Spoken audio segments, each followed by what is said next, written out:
Hola, yo soy Manuel Arias de la empresa Solumed y hoy vamos a platicar un poquito sobre el COVID, sobre cómo identificar, cómo manejar y las precauciones que debemos de tener con los pacientes COVID que estamos viendo en domicilio. Toda la información que vamos a estar viendo está sacada directamente de la guía clínica para el tratamiento.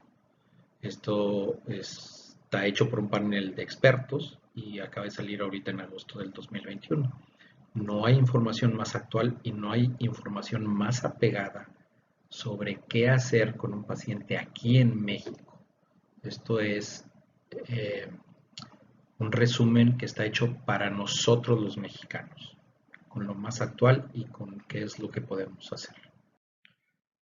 Siempre va a ser conveniente cuando veamos un paciente identificar si hay alguna causa de riesgo que sea importante para el COVID. Aquí tenemos una lista en la que está la enfermedad vascular cerebral, la enfermedad renal, pulmonar obstructiva crónica, los diabéticos, las afecciones cardíacas, los obesos, que eso es algo que nos encontramos todos los días con los pacientes COVID. Aquellas mujeres que acaban de tener bebé o que están embarazadas y las personas que tienen un tabaquismo importante. Por otro lado, nos menciona que los niños, pues básicamente son las mismas enfermedades, pero se suman aquellos niños que tienen síndromes pediátricos. Síndrome de Down, el VIH, de enfermedad de células falciformes, los que hayan sido trasplantados, los que tienen artritis reumatoide y tienen uso eh, diario de esteroides o inmunosupresores de otro tipo, y el sobrepeso. Esta es una gráfica que se hizo el año pasado y nos ayuda a entender muy bien cómo se desarrolla el virus del COVID. El día más importante para nosotros en el COVID, pues básicamente viene siendo el día cero, que es cuando inician los síntomas. ¿Cuándo se contagió este paciente? Este paciente normalmente se contagió de 3 a 7 días previo al primer día de síntomas. Después viene unos días muy importantes, que es del día del primer día de síntomas al día 5 o al día 8. ¿Qué pasa en este día 5? En este día 5 normalmente es cuando se pierde el olfato o el gusto. Dato muy específico del virus del COVID. En esta primera semana, del primer día de síntomas al séptimo día de síntomas, podemos tener cefaleas, mialgias, artralgias, síntomas gripales, diarrea, dolor abdominal o casi cualquier otro síntoma que se les ocurre puede aparecer en los pacientes, pero son síntomas leves. Y el dato más específico para el COVID es que se pierda el olfato o el gusto en ese día. Algo muy importante para tomar en cuenta también estos días es que del día 0 al día 7 es cuando el paciente está más contagioso. Y como es un paciente que tiene síntomas leves, es un paciente que pues, si va a restaurantes, si viaja en avión, si quiere ir a la reunión en la casa con los familiares, si quiere ir a eventos porque pues, se siente un poquito mal. Muchas veces se le toma una prueba rápida en estos días y sale negativa.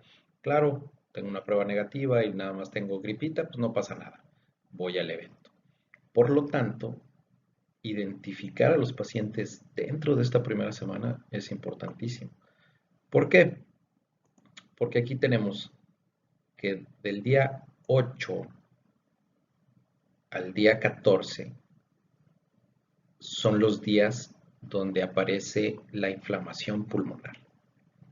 Son los días en el que el paciente empieza a bajar la saturación, empieza a tener polipnea, respira más de 20 veces por minuto, está cansado. Y aquí es donde nosotros vamos a hacer la diferencia. ¿Ok? Normalmente, o lo más frecuente más bien, es que los pacientes que se van a internar se internen alrededor del día 14. Más o menos 2 días. Aquí es donde el paciente ya no se puede estar en su casa y tiene que internarse. Y este día 14 es el que nos divide en dos caminos. Nos divide el camino hacia el alta para los pacientes que tuvieron un COVID leve y solamente pasaron 7 o 10 días con síntomas gripales o con cualquier síntoma leve y después ya no hicieron esta inflamación pulmonar aguda. Estos pacientes después del día 14 pues básicamente ya no están infecciosos. O los pacientes que se tuvieron que internar y ya requirieron de un manejo hospitalario. Estos pacientes pues, se van a dividir en muy graves o poco graves y aquí es donde ocurren los fallecimientos. ¿Cómo ubicamos a los pacientes en los que tuvieron un cuadro leve, un cuadro moderado, un cuadro grave y un cuadro crítico? Pues muy sencillo.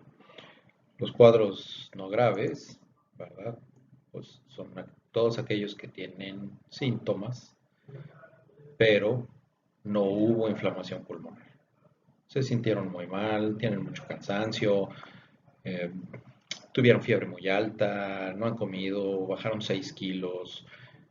Todos esos no son datos de gravedad, porque este paciente no hizo en ningún momento inflamación pulmonar suficiente como para que bajara la saturación. Es un paciente que después de 14 días ya no está infeccioso y por lo regular puede regresar a sus actividades casi en forma normal.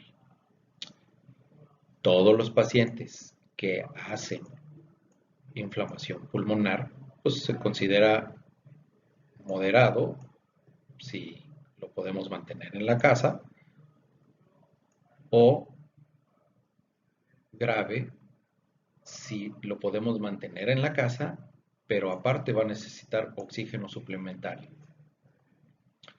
Por lo tanto, grave aquí nos dice, es todo el paciente que tiene una saturación por igual o menor del 90% en aire ambiente, respira más de 30 veces por minuto y tiene pues, datos de disnea. Aquí este paciente va a requerir que nosotros hagamos uso del esteroide y del oxígeno. Por lo tanto, ahí nosotros sí vamos a intervenir en domicilio para hacer una diferencia. ¿Qué pasa con el paciente crítico? El paciente que a pesar de las medidas que nosotros vamos a tomar y que lo tengamos con oxígeno en la casa, que lo tengamos acostado boca abajo y que lo tengamos con el esteroide, no mejora la saturación. No alcanzamos una saturación de arriba del 92% o el 92%. Este paciente tiene que ser hospitalizado para un manejo diferente. ¿Qué nos dice la guía sobre los pacientes que cursan con un COVID leve? Son los pacientes que no tienen neumonía viral y no tienen hipoxia. La mayor parte de estos pacientes van a tener síntomas normalmente la primera semana solamente. Y casi todos tienen fiebre, casi todos tienen fatiga, casi todos tienen tos, muchos tienen falta de apetito, algunos, menos de la mitad, tienen dificultad para respirar. Hay síntomas inespecíficos como dolor de garganta, esto es algo súper frecuente ahorita con la variante Delta, congestión nasal, dolor de cabeza, diarrea, náusea y vómitos. La pérdida del olfato o del gusto que, como ya vimos hace una diapositiva, es normalmente en el quinto día. Por eso si eso pasa a los 3 días pueden iniciar los problemas respiratorios. Nos habla de otros síntomas como mareos, problemas con el sueño, problemas con el equilibrio, pero básicamente son síntomas totalmente inespecíficos y muchas veces muy subjetivos como para encontrar un eh, dato más objetivo. ¿Qué nos dice la guía sobre el COVID moderado? Pues que tiene presencia de neumonía. ¿Cuáles son los signos clínicos? Pues lógicamente va a tener fiebre, tos, disnea y respiración rápida, que puede ser que ya los tuviera desde la primera semana. Pero aquí, después del octavo día, vamos a tener esto. Va a bajar la saturación. Un paciente que satura 92% con estos datos clínicos es un paciente moderado que puede estar en la casa perfectamente. Un paciente que satura del 90 para abajo es un paciente que va a requerir un tanque de oxígeno en su casa. Después tenemos aquí que nos menciona el COVID grave. ¿Cuál es el dato de COVID grave? Pues una neumonía grave. Los signos clínicos van a ser exactamente lo mismo, pero aquí nos avienta que consideremos 30 respiraciones o más por minuto con una dificultad respiratoria grave y, como ya habíamos visto, una saturación de oxígeno baja.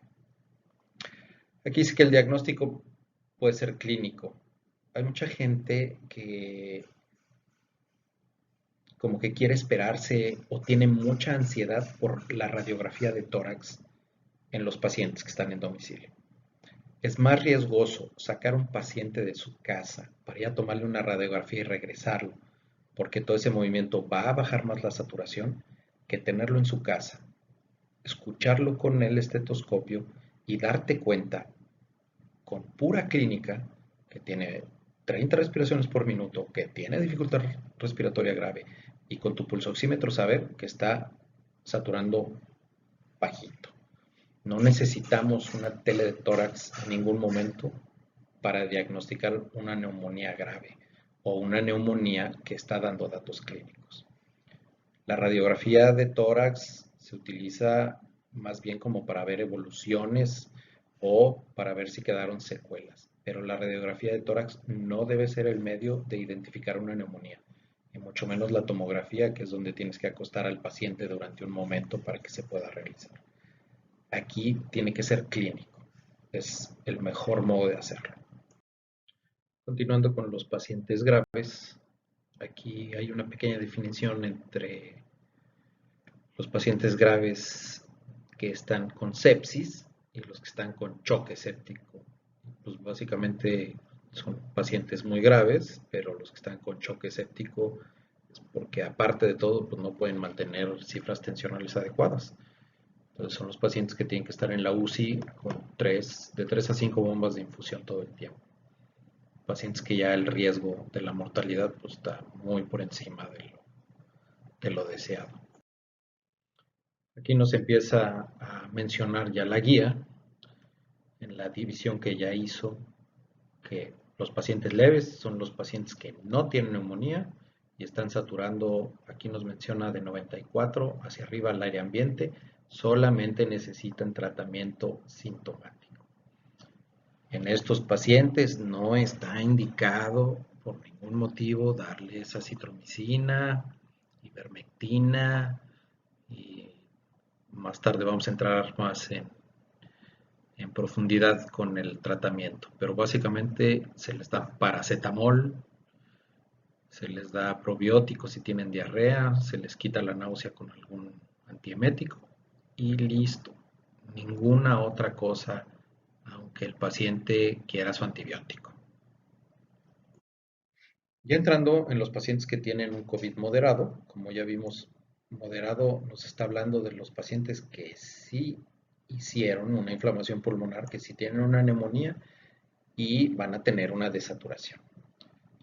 Aquí nos empieza a decir que la heparina no fraccionada o la enoxaparina, el clexane, va a ayudar. Que la dexametasona y otros corticosteroides con dosis equivalentes van a ayudar. Esto es importante o recalca mucho que no se debe utilizar en los pacientes que no tienen datos de desaturación, porque si no aumenta el riesgo de mortalidad. Nos habla del remdesivir, que es un medicamento para inhibir los procesos de la inflamación, y menciona que el mejor modo de utilizarlo es en los pacientes que no están intubados, que están con mascarilla a máximo 15 litros por minuto y que tengan menos de 8 días desde el inicio de síntomas, pero esto contradice un poco que normalmente para que los pacientes ya están internados ya tienen 8 días de síntomas. Y nos habla del tocilizumab, que en pacientes con uso actual o previo de esteroides a quienes no se les haya aplicado otro inhibidor de la interleucina 6 durante el internamiento actual. Básicamente, esto es el máximo tratamiento que se le puede ofrecer a los pacientes que tienen un cuadro moderado. De ahí nos pasa la guía a los pacientes que son graves. Como ya vimos, los pacientes graves son los pacientes que tienen que estar internados. Son pacientes que están desaturando a pesar de tener oxígeno, que tienen un proceso pulmonar agudo que no les permite hacer un intercambio adecuado de oxígeno. Volvemos a mencionar la heparina no fraccionada, la dexametasona y otros esteroides, y el tocilizumab, que son medicamentos, pues como ya los habíamos visto, que no se deben utilizar en ningún otro paciente. Esta tabla es, yo creo, la parte más interesante de la guía, porque dedicó un espacio para decir no utilicen estos medicamentos. La guía de manejo del COVID nacional hecha por los expertos para México te dice no utilices la citromicina en el COVID, no utilices el dióxido de cloro, no utilices la ciclosporina, no utilices factor de transferencia, no la hidroxicloroquina, no el lopinavir con ritonavir y no el oseltamivir. No se usa. Entonces, pues esto no puede ser más claro que eso. Por lo tanto, cualquier receta que nosotros veamos que contiene estos medicamentos, pues nos habla de que no es un medicamento bien utilizado para la enfermedad. Esto es una receta real de agosto del 2021. Llevamos año y medio de pandemia, llevamos año y medio de estar estudiando, año y medio de estar viendo pacientes y todos los medicamentos que dice que no se utilicen siguen siendo recetados por médicos. Hay que tener cuidado con eso. No hay que tener miedo a quitar toda esta eh, tendencia de querer dar una receta llena de medicamentos para sentirnos más seguros que no van a beneficiar al paciente. Hay que saber explicarle al paciente que lo único que se le puede dar en los primeros días es paracetamol. Nada más. Vamos a platicar de otros medicamentos como la colchicina, un medicamento muy utilizado en México para padecimientos inflamatorios, y menciona una palabra muy especial aquí que dice tratamiento opcional. Por lo tanto, recae sobre la persona que lo receta eh, el averiguar si hay posibilidades de que sirva o no sirva en cada caso. Ha tenido algunos beneficios estudiados en el COVID. Hay muchas opiniones al respecto cruzadas de personas que dicen que sí funciona y personas que dicen que no funciona, pero nos agrega una herramienta Terapéutica, hay que tener cuidado con esto. Dice que tiene un potencial incremento de la tromboembolia pulmonar y la diarrea. Por lo tanto, ya saben en qué pacientes pues, va a ser imposible utilizarlo. El baricitinib es un antiinflamatorio que se utiliza en la artritis reumatoide.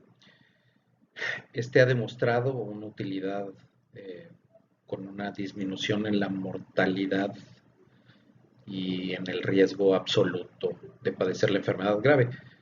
Por lo tanto, una dosis de una tableta al día durante por lo menos 7 a 14 días, pues puede ayudar en algunos cuadros. En ocasiones es difícil de conseguir y es costoso.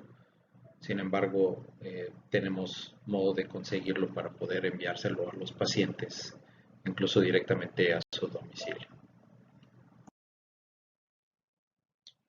El ácido acetil salicílico ha tenido disminución de un día en la duración de la hospitalización, 1% mayor probabilidad de ser dado de alta para el día 28 y 0.6% menos tuvieron un evento tromboembólico. Por lo tanto, no hay ninguna razón para que la utilicemos. No es de ningún beneficio. ¿Cómo utilizar la dexametasona y otros corticosteroides? Ya vimos que para elegir los pacientes que necesitan esteroides son aquellos que tienen una enfermedad moderada a grave. Son pacientes que sí tienen una disminución en la saturación y son pacientes que están después del 8º día de síntomas. Esto nos va a ayudar a que los pacientes disminuyan su mortalidad y la disminución en la mortalidad de los que van a estar internados. Vamos a utilizar la dexametasona de 6 miligramos, una diaria hasta por 10 días, o la prednisona de 40 miligramos, una al día por 10 días, o la hidrocortisona de 50 miligramos cada 8 horas por 10 días. Cualquiera de estas opciones da un efecto similar. Sin embargo, la más económica a la mano y fácil de utilizar pues es la dexametasona en domicilio. Aquí tenemos otra imagen sobre el algoritmo de manejo. Vemos que para poder realizar el diagnóstico de COVID-19, pues lo primero es qué tan grave está el paciente. Y aquí vemos que los pacientes leves son exactamente todo lo que hemos platicado hasta el momento. Estos son pacientes que se pueden manejar en domicilio. Los pacientes moderados van a tener algunos criterios de hospitalización y los que sí tengan, pues, tenemos que derivarlos. Los pacientes graves, todos van a tener que estar hospitalizados y estos son los parámetros que se considera para utilizar el manejo avanzado en el hospital. Con esto terminamos el primer resumen. Este es el link donde se puede descargar el documento en línea para que lo puedan revisar a fondo. Y en los próximos videos veremos más detalles.